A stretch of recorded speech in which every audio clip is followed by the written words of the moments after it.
What's going on, everybody? Welcome back to another video, and welcome back to summer. I mean, it is 27 degrees out today. 27 degrees. Man, that's like July weather. That's not April weather. What is that? That's like 80 degrees Fahrenheit.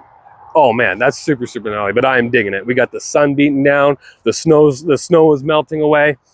Not all the snow though. Deep back in the woods, we still got the single tracks pretty heavily snow and ice covered, but that's okay. Because even though this is not your standard spring day, this is a perfect KLR kind of day.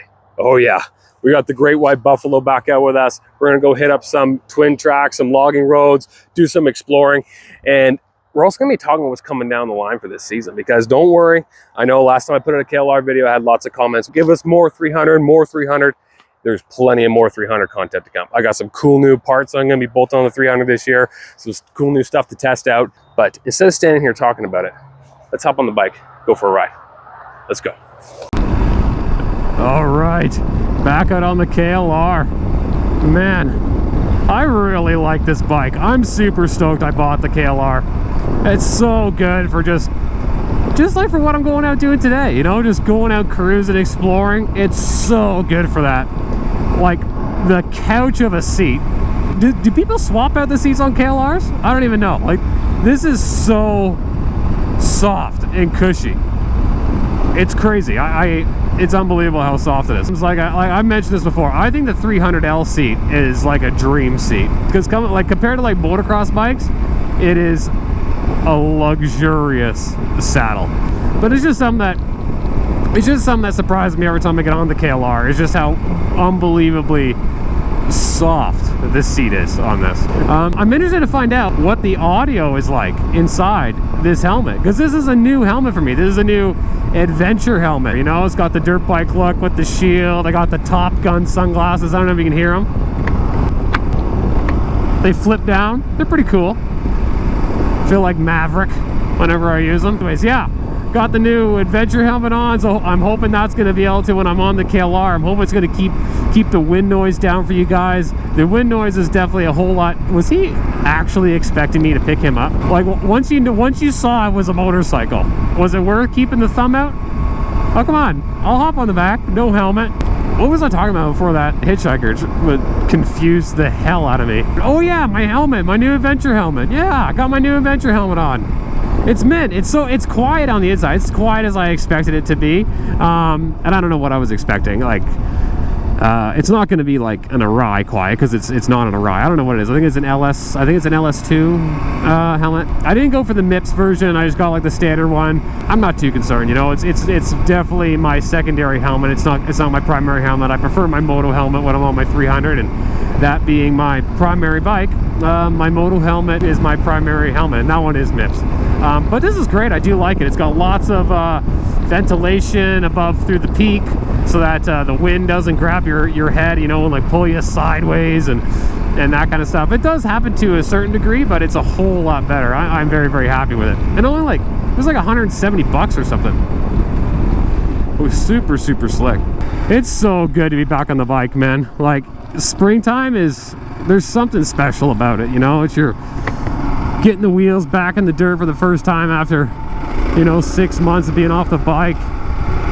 Yeah, it's just so good. Oh my god, look at it out here. There's like a million people. Oh, they're puddle jumping. Cool. Yeah, because it's with all the melt, like I said, with the temperature, with all the melt, we've been getting that pond, because this all fills up like super full in the spring with water. See if we can see this guy do a run. Here, let's pop down here. Man, those things are loud.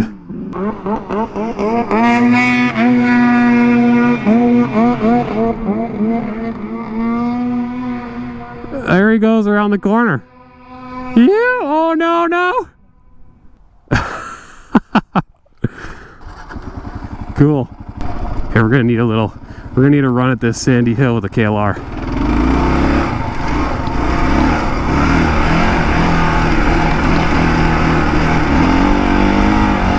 Yeah. Let's get this girl through the single track. Whop. Woo. This is the only single track that's free right now, because it's pretty open. into this bush. Phew! Tight corner for the KLR. Oh! Just a weapon.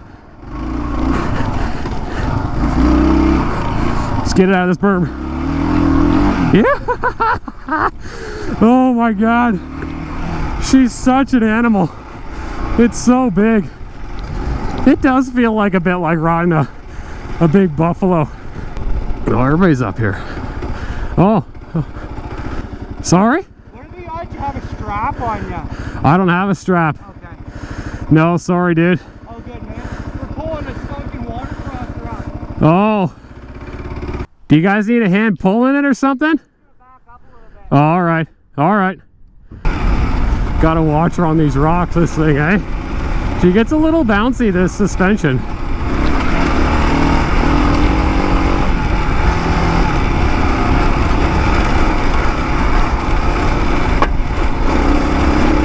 Yeah. Oh yeah. That's a good little warm up on the KLR. Get some single tracking in. That was pretty cool seeing those guys puddle jumping those things. These guys are crazy. I couldn't imagine putting my machine through such torture, man. As soon as those things go under, you gotta be stressing. I completely lost my train of thought once we went in there and we started dancing through the single track. I forgot where I was at. I think we were talking about the ECU before we went in there, and then I noticed all those boys were out there doing the puddle jumping. But yeah, 550 performance, so I'm super stoked about that. You guys asked, you guys were asking, and of course I got intrigued. I was like, well, I gotta know. So I contacted Maverick over at 550 Performance. We got chatting, and yeah, we got the new 550 Performance ECU going on with the velocity stack into the airbox. We also have the high flow airbox lid. Of course, we got that twin air foam filter. I prefer the foam to the K&N, as you know, the K&N in DNA style. You can put a piece of foam in front to protect it, but they are ultimately more of a street oriented filter, right? So they don't tend to filter out that silty stuff and the grit. They don't tend to filter that stuff out quite as well. Like when you're in sandy conditions and stuff like that, having like a proper foam filter is definitely ideal for off-road. That's why you notice motocross bikes, they run foam filters, not K&N style filters, right? And they're usually dual density. They have a coarser, a more coarse, more open, free-flowing foam on the outside, and then a finer foam on the inside to kind of, you know, filter throughout. That's nice because it goes on just like, plugs in just like the stock one, just clicks right into it. And what's also nice is how it works. You oil up they clean, they just come out, the cage opens up, right? So you pull the cage out of the bike, and then the cage opens up, you take the filters out, you clean them, re-oil them, rinse them out, put them back into the cage, seal it up, and plug it back in. Super slick from Twin Air, so I got one of those filters to go into it. Again, just to match the ECU flash, right? So I'm just making sure I want to get as much air going in there because the new ECU is going to be putting more fuel. So I'll make sure we're not running too rich on it. So really amped about that. I'm probably gonna go up for one ride with the 300 before I do it. I just want to get a really fresh idea of where the 300 is at now. And something I actually want to do is I'd like to maybe go out to my main test track and see what my time is. And then once I put the air filter in, new airbox lid, velocity stack, and ECU, then I like to go back out and repeat that same track, same 3 laps, and see what the time is. See, one, what's the feel right out of the saddle? How does it feel first ride, first impressions? And then what does that translate to in a test setting, right? How does it contrast? How much benefit are we going to see from it, you know, over the course of that amount of time riding single track? I mean, you could just do like a top speed run and do other things, but I feel like that's a more applicable thing, right? Like, how often are you actually reaching top speed in your 300L all the time? You know, like I'm not doing lots of highway running on my 300L, so I'm rarely reaching top speed on my 300L. So that isn't quite as important as it would be for me to know, okay, so here's what it is, here's the dyno chart, and this is what it translates to out on the track. or trail, whichever it may be, right? I just say track because it's a loop, and I'll be doing laps to test it out. And also, how's that going to affect the bike's handling?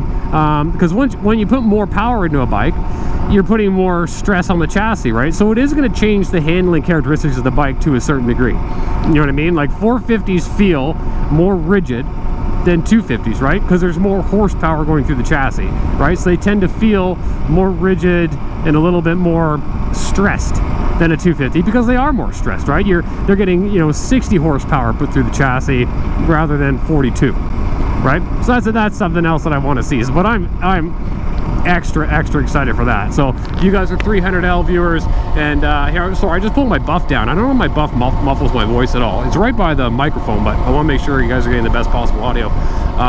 So definitely, if you guys are 300L viewers, hit that subscribe button, so when I release that video on that new ECU, you get a notification. You guys can check it out, because I think that's going to be a serious game changer for the 300L. And I'll have more information on that in that video, because Maverick was good enough to send me a little write-up about you know, what they do, how they go through the testing of it and everything. So that's super interesting stuff. I'm super happy that that Maverick was so helpful and able to work with me and show me that stuff. It was really cool.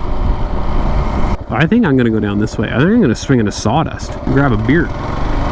So I'm going someplace, I'm going down this road, and I think there's gonna be a good spot to maybe pop over and have a refreshment. So I have changed a couple things on the KLR since the last time you guys saw it in the previous video. So one of the big changes was, well, I mean, I'm sure some of them you guys noticed right away. Windshield has changed and handguards. So I got the Turbis full wrap handguards on this thing.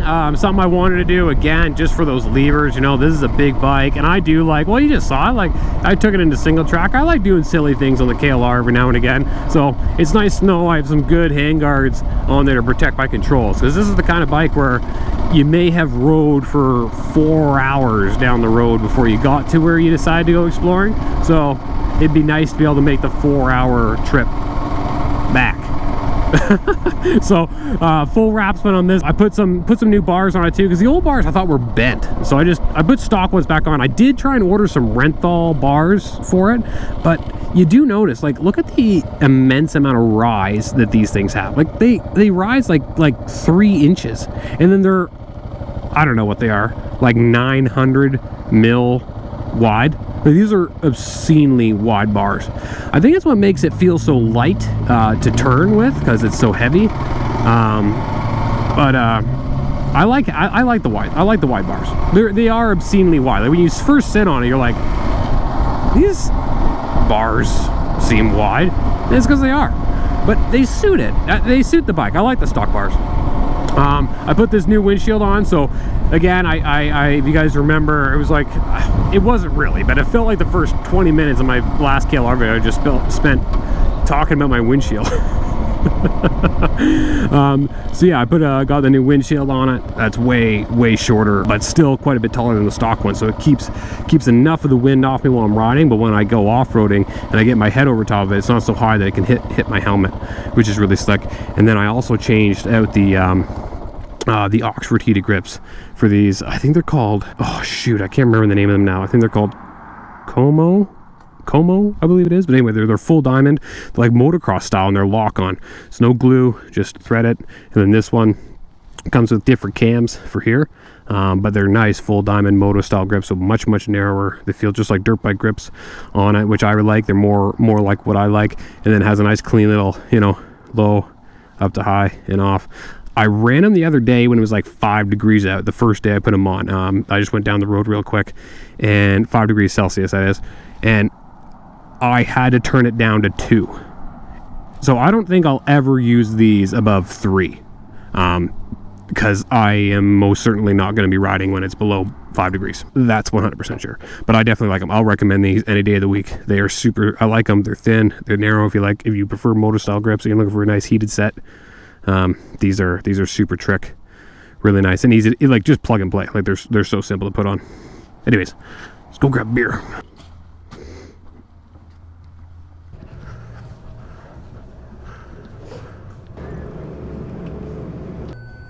Whoa. Oh, Grom.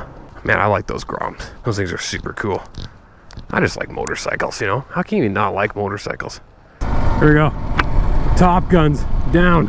They're kind of goofy. Like when I first got my helmet and the Top Gun sunglasses and I looked at them like, these are so goofy, but they're actually super useful. They're actually super useful. Man, look at the bikes out, eh? Like you can't stop it. You can't stop it.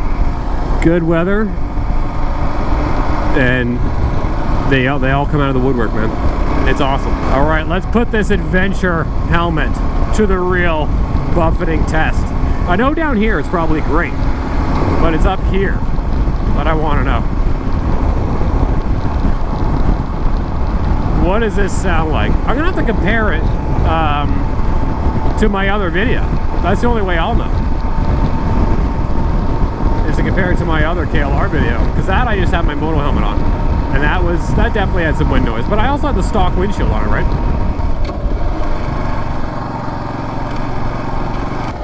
So this, I think, is like a pipeline, actually. So this is the road that I'm going to go down. So if you guys saw my video last year I put out, talking about you know, Muskoka being a bit of a dual sport paradise, I was actually on what is the same road as this.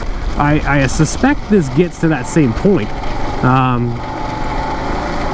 across the river where I saw, not river, but the lake. It goes to a little, like a narrow there, past the big narrows, and that's kind of where I'm trying to get to on this. So, but it's a kind of a cool area, you know. It's interesting. We're back in, and this is all is back here.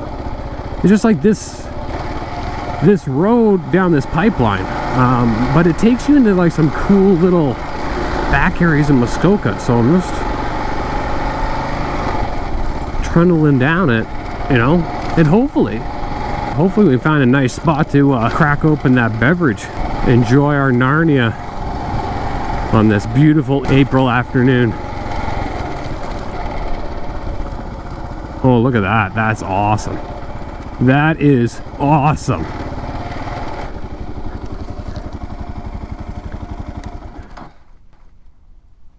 Oh man, how pretty is that? Look at all that untouched shoreline. I don't know if you can see it with the GoPro, but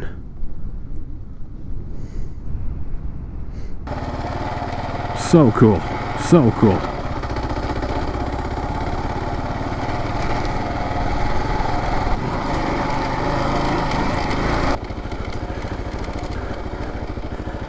This is an interesting little twist.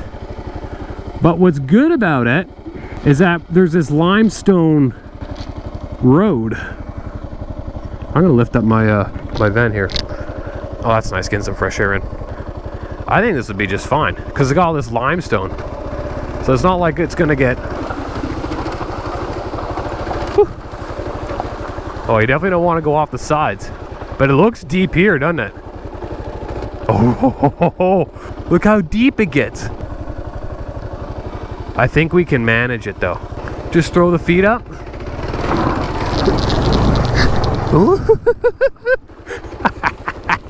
How deep?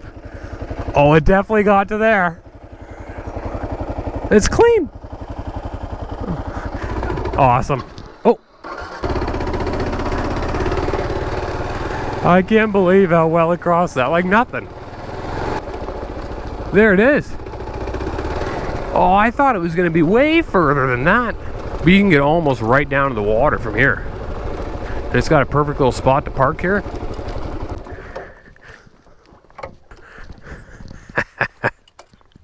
Oh, that's fantastic.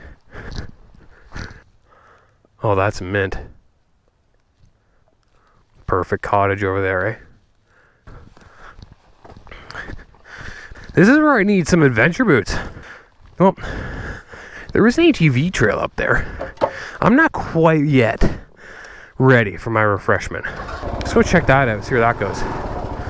All right, now we gotta go back through this deep water. Do you hear it go? It's just like, whoa. It just completely deadens the sound of the engine. You can barely hear the motor once it goes in. That's pretty cool.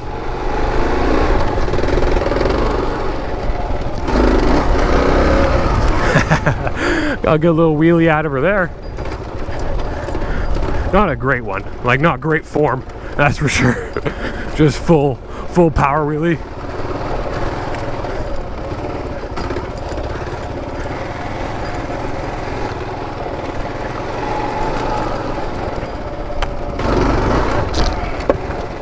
Oh, gonna get up this? Yeah, a little wheelie.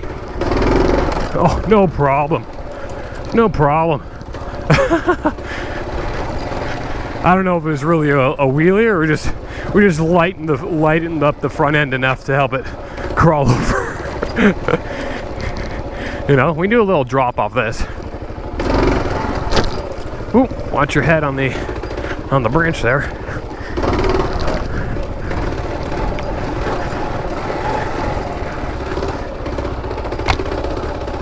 That was good. I love when I get smacked on the top of the head with tree branches.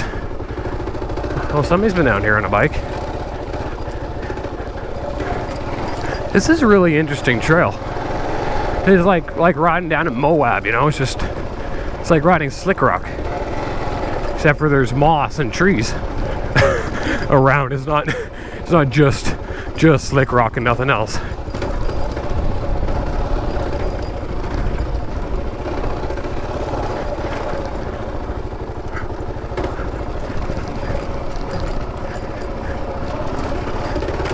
It's all about keeping the momentum on this bike, right? Like, momentum is definitely the KLR's friend. Which works out because it's a heavy bike, so it tends to keep its momentum fairly well. But it doesn't, you just have to get it there, you know? But once it has it, it's just about maintaining it.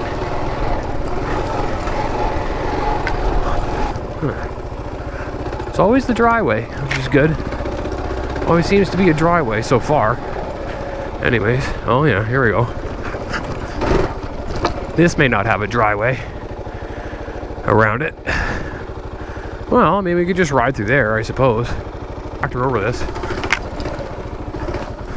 Oh yeah. Man, just, oh cool. That's really cool. How the tree just, yeah, that's neat. I like that. Oh, there we go.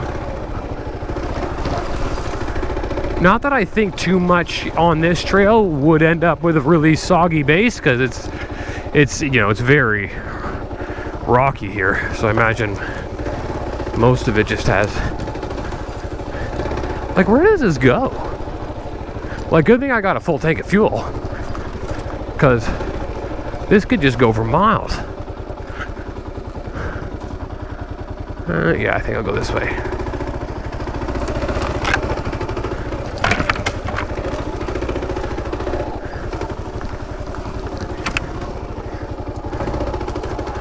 This is pretty tight and techy, eh? Oh, it just goes to a swamp. Well, that's no fun. I don't want to go to a swamp. I don't know if you guys can see it, but it just ends at, oh, it might keep going along the rocks. I could probably get through that section there. Here, let's just see. Okay, it's just about that momentum, right? That seemed to be the, oh yeah, it turns here. Oh, that's definitely the better way. Here, can we do a little pivot turn? A little bit of one. Look at that. Dude, this is crazy. This just rock trail.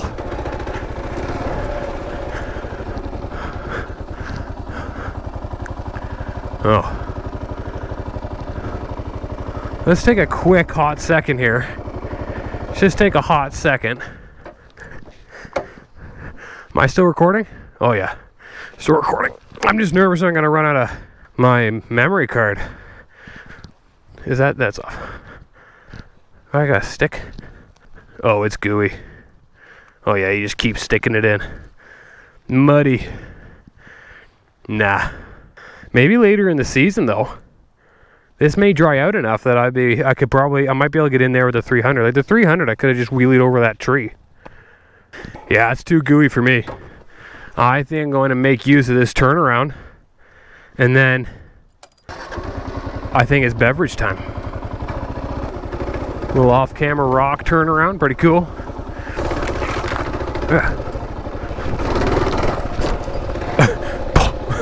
That sound of the KLR suspension.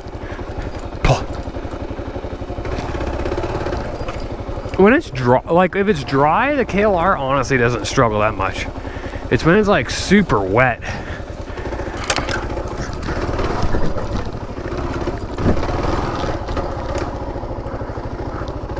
Getting up on those toes. Counteracting all the leans. Oh yeah, I didn't go this way before. I went over there because I was thinking straight. I could probably still get to there though.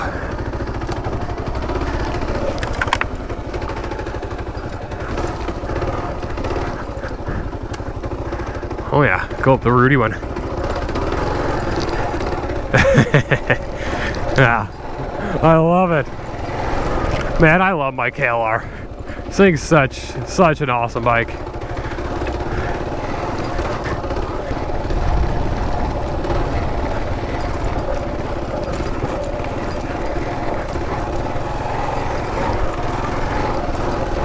I feel like Slick Rock Trail is such a great hot summer day kind of trail, you know? I feel like this just really suited today's weather. Oh yeah, this is gonna be a good one. Yeah. I'm going off like 6-inch drops on the KLR. I'm like, man, I'm such a badass. Doing 6-inch drops on my KLR. I'm basically Polter's. And not even close. Okay. Where are we going? I'm about ready for a beverage. I'm cooking. I'm cooking.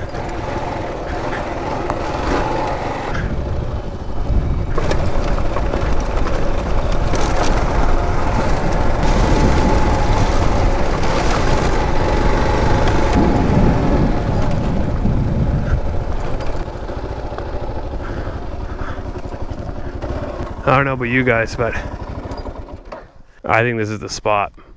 I think this is the perfect spot to sit and enjoy a beverage. All right, everybody, that's it for today. I hope you enjoyed the video. I'm going to take a seat next to this absolutely stunning view we found today on the KLR and enjoy my cold beverage. If you guys like videos like this and you want to see more, don't forget to hit that like and subscribe and hit that bell so I release new content. You guys get a notification, and I'll catch you in the next one. Peace.